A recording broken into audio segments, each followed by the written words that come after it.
How to determine if your client is a victim of ID theft or a victim of the big three CRAs, Equifax, Experian, and TransUnion.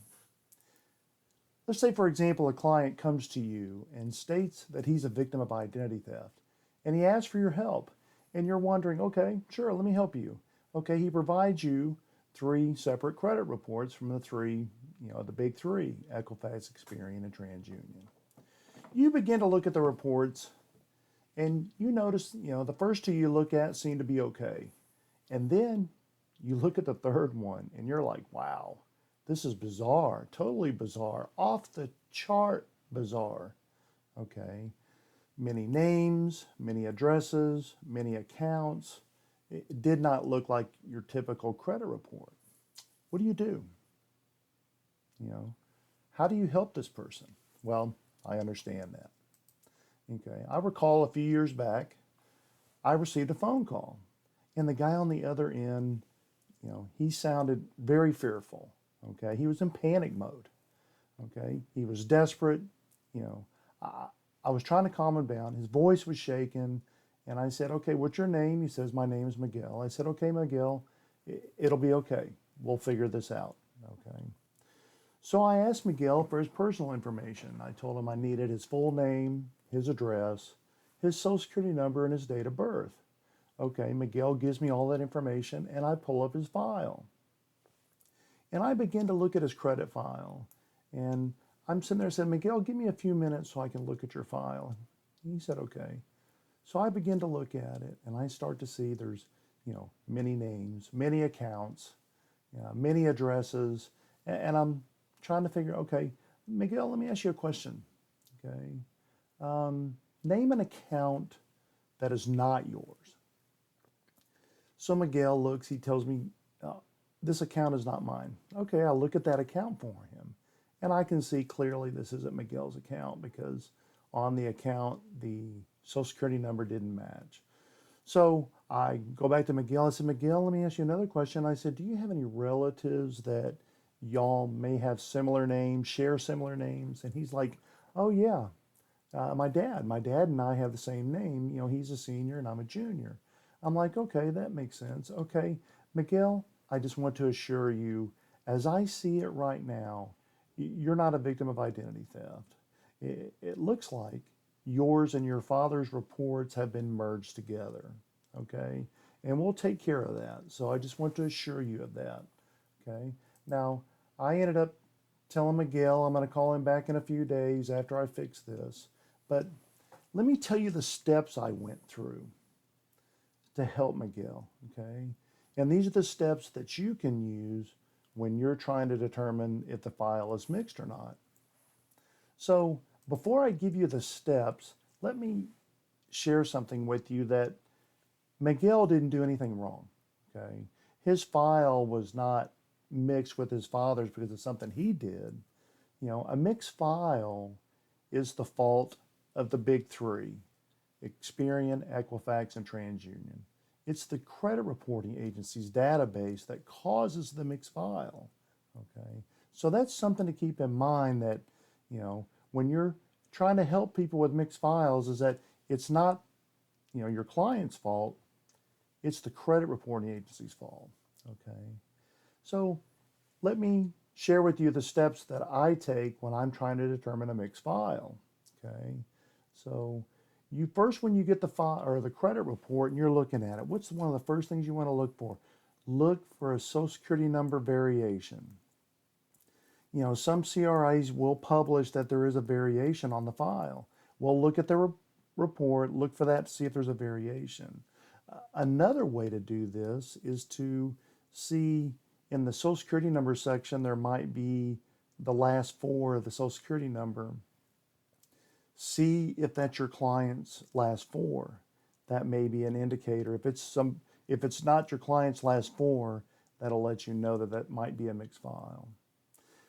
Another thing to look for is the name variations. So when you're looking at the names, kind of go through and note the names that are different from your clients. All right. Another thing to look for is address variations. Okay, maybe the addresses of, like in this case, we'll use Miguel and his father. At one time they did share the same address.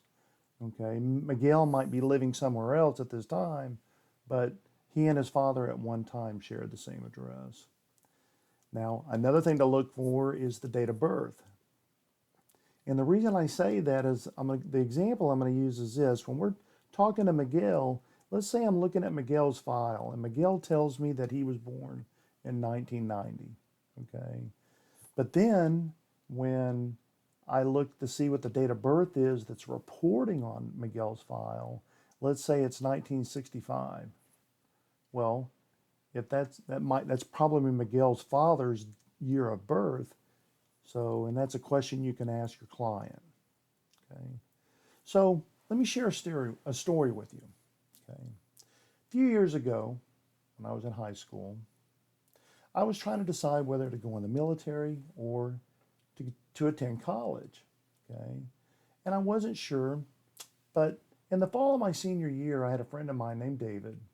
David was going to a college out in East Texas, and he invited me out. He said, "Hey, why don't you come out in October, and I'll take you around the campus. I'll show you around." I said, "Okay, David, that sounds like a great idea." So one Saturday morning in October, I took off and left my home and started my drive out to East Texas. Initially I'm on the interstate, and then the interstate I have to turn off and go on a state highway. So here I am driving down the state highway, enjoying the weather, East Texas pines on each side of the road. I see a few mom and pop gas stations here and there, see a few mom and pop restaurants here and there, going through little small East Texas towns. Okay. So as I get close to, the town that I'm supposed to meet David at, okay, the trees get more sparse, and then I see the city limit sign and I enter the city. Well, not long after I enter the city, one of the things I noticed was a lot of potholes in the road. And so I'm trying to maneuver my 69 Pontiac Bonneville, around these potholes. Okay. So I maneuver around the potholes, drive down the road, get to the college campus, pull up to the dormitory, and David meets me. Okay. So we're talking, we're entering the dormitory, we're going upstairs, and David goes, "So, how was your drive in?" And I said, "Well, it was pretty good, but the odd thing was all the potholes. I mean, why on earth doesn't the city just fix the potholes?" And he goes, "Yeah, that is a peculiar thing, isn't it?" He goes, "This is what it is. The city council decided that instead of fixing the potholes, they would rather fix the cars that the potholes may damage." And I thought, well, that's peculiar. He said, "Yeah, they think they're saving money by, instead of fixing the potholes, they're fixing the cars. So they think they're saving money that way, And so here's something I want to share with you. With this in mind, this is the same way. The CRAs don't want to fix their database. They allow mixed files to continue to happen year after year because they would rather fix the individual reports when they're notified that they're mixed. So that's something to keep in mind when you're, trying to help one with the mixed file. And why does it happen? Because the big three, Equifax, TransUnion, and Experian, they all choose, instead of fixing their database so mixed files don't happen, they would rather wait for somebody to notify them and let them know that there's a mixed file, and then they'll fix it then. So let's recap on what we covered today, okay? How do you identify a mixed file? Well, one, you want to look at the Social Security number to see if there's a variation. Two, you want to look at the names, see what name variations there are.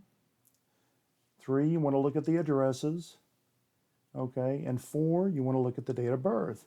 Look at Miguel's case where, his father, if Miguel's, like I said earlier, if Miguel's father's year of birth is on his file, that, helps support that it's mixed, okay?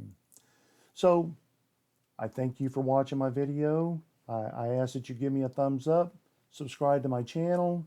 If you find this helpful, share it with others, okay? If I can be of assistance to you and help you in any way, please reach out to me. My email is doug@holland.biz. That's DOUG at HOLLON.biz. Or you can reach me at my website, Credit Experts of North Texas. That is CENTX.biz. Thank you, and until next time, take care.